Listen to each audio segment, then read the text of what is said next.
Dati po ay ang isang titulo, tatlong nagmamayari. No? Kasi tatlong titulo ito dati. Dati unang title ay ang nandoon sa loob ng titulo ay si Susana Bayran Chan. Susana Bayran Chan, si Aurora Bayran at saka si Julia Bayran Bernardo. Ito yung tatlong nagmamayari. So sila pa yung sa tatlo ring titulo, sila pa rin yung mga pangalan na nakapaloob doon. After nagkaroon ng problema ang ano ni Angie, yung lahi ni Julia Bayran. Sa akin, hindi naman problema yun, may solusyon naman. Sila, ginawa lang issue, ang ginawa, dahil hindi mapapirma ni Angie, yung kanyang mga kapatid, kasi 10 sila na mga kapatid. Silang 10, ang nandito lang sa Pilipinas, 3. Ang iba na sa ibang bansa.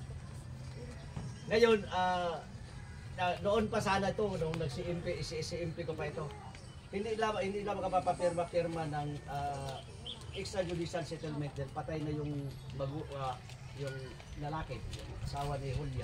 Patay na, buhay pa si Julia na time. Hindi makapapirma dahil nga silang 10 nag-away-away dahil sa kayamanan. Sa kanilang property. Marami kasi silang property. Kanya-kanyang binta nung mga panahon na yun. Hindi ko pa sila kilala. Kwento lang ni Margie. So, in short,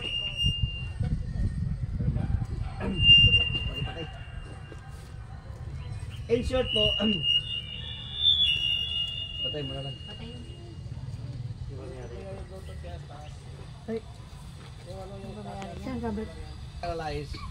Ang nagbigay ng SPA, ang binigyan ni Julia Bayran that time ay 2. Si Angie at saka si Patricio. Dinala ko si Margie, yung nag-represent, pati si Ma'am Susana, dinala ko sa Shaksi. So hindi ni-recognize yung yung dalawa kasi ayaw, pus ka nagkalaban-laban, nagkabay-away. Ang sumunod, pinapunta nila sa Amerika kasi si Julia na sa Amerika. Pinapapunta nila si Patricia, yung anak ni Patricio kasi junior siya. Pinapunta sa Amerika. Nag-issue ulit ng SPA si Julia. Kaya dalawa na, nagka-problema. Hindi lang ko sa pag-ibig kasi gusto ko ipasok sa pag-ibig. Ang sabi ng pag-ibig, ang latest na SPA ang gagamitin. Ayaw nila ni Angie, ayaw nila ni Patricio. So, kaya ito po yung nangyari. Ang ginawa ni Aurora at saka ni Julia para hindi madamay, hiniwala yung titulo in split. Yung doon sa dulo, pinakadulo, si Aurora. Yung sa gitna, si Susana. Ito yung dito ay si Julia. Yan, dito tayo ngayon. So dito tayo ngayon sa kay Julia property. Julia. O kay Julia Bayran Bernardo. Ang kabuuang sukat ni Julia Bayran is 9,133 square meter.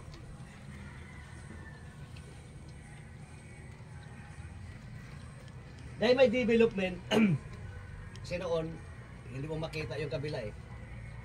Nag-hire ako ng mga ekwipo, backhoe, dump truck, para mapantayan, mapatag. Ang usapan namin nung nag-develop, kasi nga wala naman tayong pera, hindi naman ako big time developer. Ang usapan namin, 10% ng property ay yun ang pambayad sa kanya. So, umabot ng 1 hectare, 1.3 ang mapunta sa developer. Ang ginawa, ay hindi, 10,300 square meter. Ang ginawa niya, ang 300, kinakas na lang, kaya yun kami nagbabayad para pambili ng crudo, diesel. So, ay diesel at saka pangsahod. 3,000. Abot kami na, di ba? Di ba, nagbayad tayo. Malaki yun. Dahil doon isa pa lang yung